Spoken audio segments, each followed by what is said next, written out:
तो आज सफलता मिली। तो परमात्मा कहते हैं पीछे लगा जाऊं था मैं लोक वेद के साथ, रस्ते में सतगुरु मिले।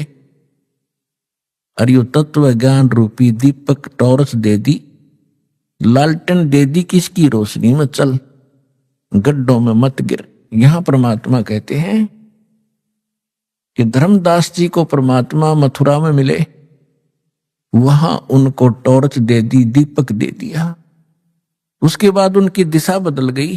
तो इसी प्रकार कल आपको सत्संग में सुनाया गया था कि धर्मदास जी को परमात्मा मिले, लेकिन हमारे अंदर इतना खचड़ा भर गया है ये अज्ञान का, ये जल्दी से समाप्त नहीं होता। दीक्षा भी ले ली धर्मदास जी ने, भगवान को देख भी लिया, लेकिन वो पुरानी कथाएं, पुराना रंग, वो पेंट कहीं ना कहीं किसी कोने में दबा ही रहता है। एक दिन धर्मदास जी ने प्रश्न किया कि हे परमेश्वर, अक्षमा करना अपने किंकर को, मैं पामर प्राणी हूं, लेकिन दाता मुझ नालायक व्यक्ति के अंदर कुछ ऐसी शंकाएं किसी कोने में और जमा हैं, दाता उनका भी समाधान कीजिए। परमेश्वर ने कहा बोल भाई, जब तक शंका तेरी समाप्त नहीं होगी तू भक्ति खाक करेगा। उसने कहा भगवान देखो, आप कहते हो कि भगवान विष्णु, भगवान कृष्ण, भगवान श्री राम,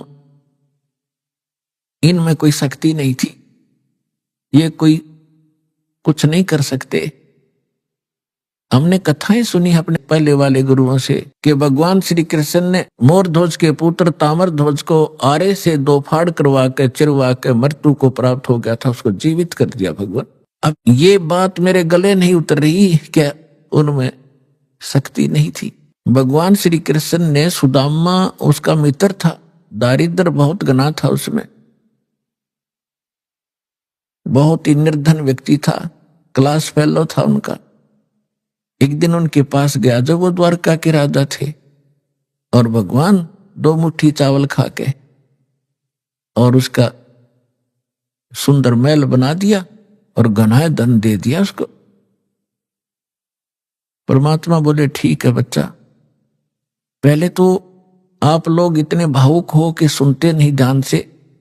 परमेश्वर ने कहा कि मैं ये नहीं कह रहा कि ब्रह्मा विष्णु महेश में कोई शक्ति नहीं, ये कुछ नहीं कर सकते। परमात्मा कहते थे कि तुम इनको समर्थ मानते थे, कि ये समर्थ भगवान है, सारी सृष्टि के रचनहार हैं, ये अजन्मा है, इनकी